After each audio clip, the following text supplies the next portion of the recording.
Hello everybody and welcome back to another episode of Deep Thoughts.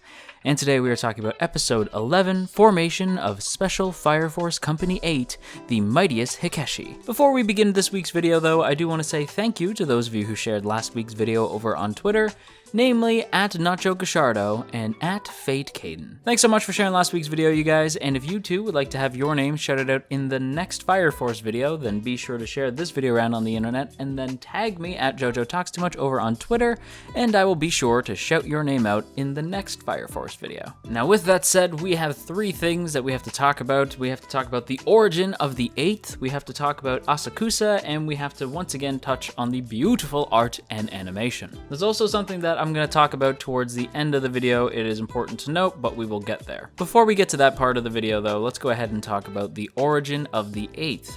Now this was actually quite refreshing since we finally get a chance to add some depth to these characters that we've known for quite some time and knew very little about. If you remember last week's video, I was actually complaining about this, so it's nice to actually have a chance to flesh these characters out a bit, dive into their backstory, see what makes them tick.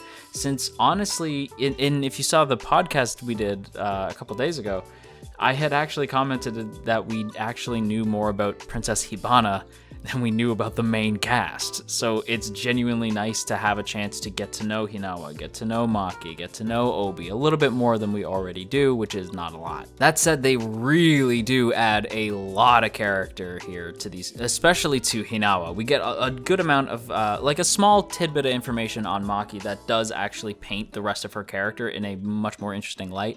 And we learn stuff about Obi that we already sort of knew, but it's just nice to have reinforced. With Maki though, since it's sort of, we don't get as much info on her, but it is important to note, I thought I'll talk about Maki first, and that is that she was way thinner, way back in the day, because I genuinely thought that they were just drawing her weird. I was like, do they have another, do they have another key animator on? Like, what's going on here? But no, apparently Maki was super thin before, well, when she was still a private with the armed forces. She was thin, scrawny, and not much of a soldier, according to Hinawa, who actually knew her back in the day. Now, this is actually a really nice touch, since the Maki we know is obviously, like, jacked. So to see her be thin back in the day goes to show just how hard she's willing to train and work on her craft in order to protect people, since eventually she too leaves the armed forces and joins the fire force. And it just makes me like Maki all the more, since as we all know, Maki is clearly best waifu. It makes me laugh when people talk about the idea that Tamaki was gonna be better than Maki, which also, why are their names so friggin' similar? Sorry, I keep nitpicking, but like, yeah, Maki getting this little, just a small detail adds a great deal to her character, and it's the stuff that I've been looking for from the show, and I really appreciate that. Likewise, we get to paint Hinawa in a little bit of a different light, since we see that Hinawa was somehow even colder than he is now back in the day. Now, that's not to say that Hinawa was necessarily like super cold back in the day. He's just sort of like a little bit cold, as opposed to today where he's still a little bit cold, but with a warmer side if you get to know him. Back in the day, he was kind of just a cold dude. He wouldn't, like, even his buddy Tojo is like, damn, do you mind having some tact? You're talking about a fellow soldier. And the girl clearly looks up to you, but Hinawa's the one who tells us that Maki's not much of a soldier.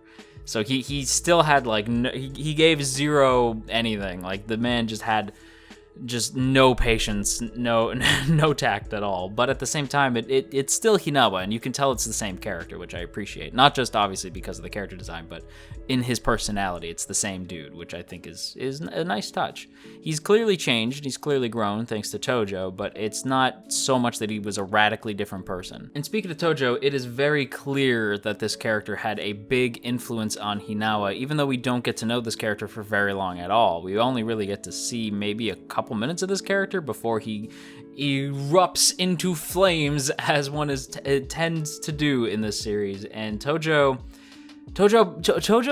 dying the way that he did is brutal, not so much for that character, since again, we didn't know him, so I wasn't like attached or anything, but it's just heartbreaking to see the reaction from Hinawa, who viewed him as like one of his only friends, to see him erupt into flames and be forced to like him screaming like, you gotta put me down, you have to put me down. Like, I'm holding on for as long as I can, but you got to stop me before I go full infernal.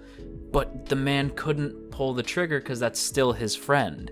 And that was hard to watch, let alone like him not being able to pull the trigger and hearing Tojo scream the entire time. Because, you know, I don't know if you noticed, but it kind of hurts to be on fire. And so, like, having the other soldiers burst in, on one hand, I was like, oh, thank God, this poor guy. But at the same time, it's like, man, Hinawa's going to have to watch his friend get gunned down, knowing that he couldn't muster the courage to do so himself to put his friend out of the misery he was in.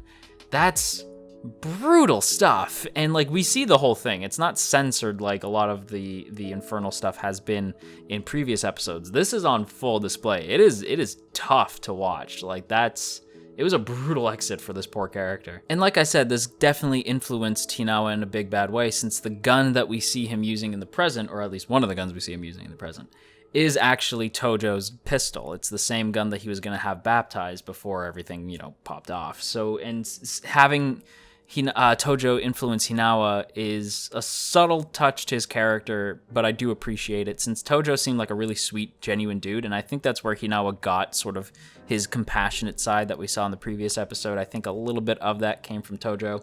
It was a good addition to his character, and I felt like it really fleshed him out in a good way. And as for Obi, I mean, Obi's my husbando. That's not been a secret. I was obviously excited to see what a younger Obi was like, but at the same time, it's not anything that we didn't already know. We know that Obi was a firefighter before he actually joined the proper fire force, and we knew that he was, like, what his reason for creating the 8th was.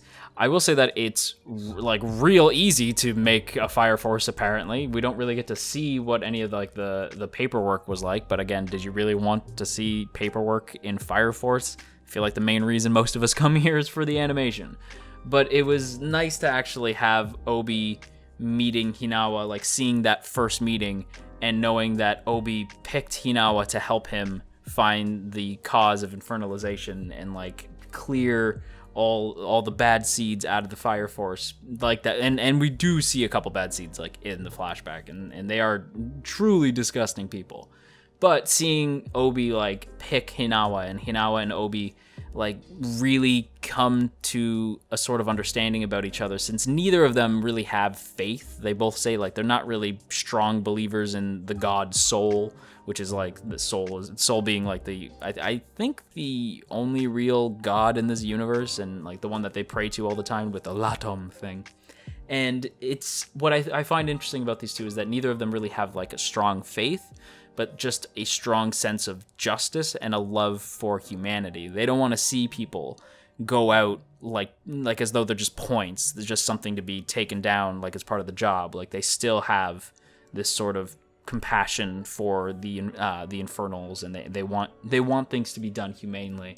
And I do think that it really, it's nice to see, and it's nice to have a reminder that the infernals are actual people, and it's kind of a messed up situation that everybody's in, and the flashback does serve that. And it's nice to see, you know, like, the origins of the 8th. And then we get into the stuff over in Asakusa, that being the 7th district, and the 7th, of course, being run by Benimaru, who we saw in the last episode, who is a tool, or at least we thought was a tool. It turns out he's not quite as much of a jerk as I had assumed he was.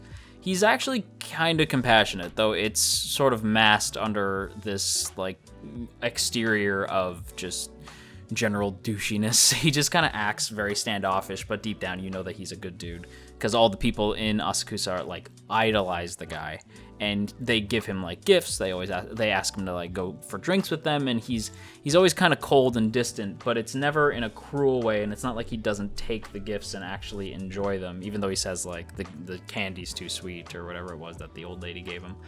And it's, I don't know, it's a nice reminder that the characters in Fire Force usually have a reason for acting the way that they do, usually. And I will say that this area really lends itself to a much more interesting look than the other districts in Fire Force, since this one is much more traditional. It's really nice looking. It's fun to be in this setting for as long as we get, which is about half the episode. And we also see that Benimaru is absurdly powerful. I mean, like, to the point of being, like, overly powerful. The man is like the Hulk, where the Hulk is super strong and he saves the day, but he might also level Las Vegas while he's at it. And that's sort of the approach that Benimaru has. He's so ridiculously strong. He is the top dog in the Fire Force for a reason, and he's so strong that he may accidentally level part of a block that he's meant to protect. Now, this is both like I get where they're coming from, and it's fun to watch, but just I have a hard time believing that people will be like, yeah, no, it's cool. And they do give a reason why the Asakusa district is like totally okay with it, but it was a little like, it had me going like, oh, okay, all right. And the last thing I want to mention in this week's episode is, of course, the art and the animation, and the art continues to be stellar. Now, the animation has always been stellar. I have talked mainly about the animation in just about every single one of these videos, so I'm not going to repeat myself. I do want to mention the background art, since I don't talk about the background art as much. I do feel like I've talked about the background art quite a bit, but not as much as I should, because it's genuinely really impressive. The best thing that this show has going for it, and I truly mean the best thing, is its art and animation. When the animation wants to look clean, it is clean. Some of the best animation in the season. And the background art and the character art can be kind of wonky at times, especially given like if it's at a distance. But with the background art, it is always fantastic. Like, I'm talking like beautifully done. I don't know if the background art gets as much praise as it does for the show, but it is really spectacular. Everything looks lived in, everything looks so like hyper detailed at times. It's really impressive to look at, and I have to give kudos to them for that. It is really impressive. However, I did say that there is something that I had to talk to you guys about at the end of this video, and that is, well, it's sort of twofold, right? Because the show is now going on a 2-week hiatus because of some sporting event that I'm not familiar with. And like, I get it, but 2 weeks? That is a long time. I mean, like, don't get me wrong, I'm okay with a show disappearing for a week. I'll miss it, but I get it. But in the seasonal anime sphere, a 2-week break is pretty friggin' long, man. And on top of that, sort of to compound matters, I don't know how much more I can really say about Fire Force. I feel like I keep repeating myself over and over again in these videos. Like, I've been watching them back, and I really feel as though I've repeated myself a lot. With other shows, I typically have more to talk about, but with this show, all I seem to be able to come back to is that the art and animation is really, really good. And I don't really want to keep saying that over and over again. I don't want to waste your time. And I worry that maybe I'm running out of things to say about Fire Force, and I don't know if I'm gonna keep going. Do let me know in the comments if you would like. Actually, let me know on Twitter if you would like me to continue with the show, since I don't check the comments out of fear of spoilers. So let me know on Twitter if you would like me to continue talking about it, or if maybe you'd like me to just do a video down the line, like kind of covering Fire Force as a whole once the first season wraps.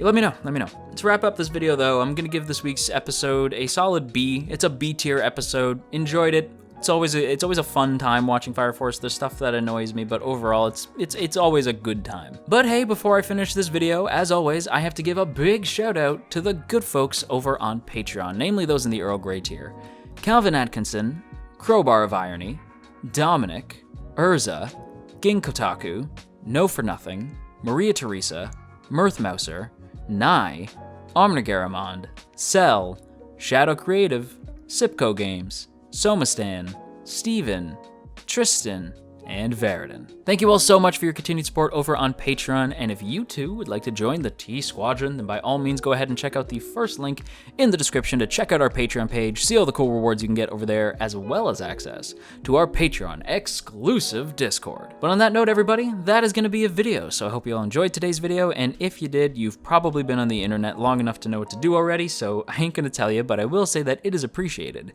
And if you're feeling stressed out today, you go have yourself a warm cup of tea, and I will talk to you all again real soon.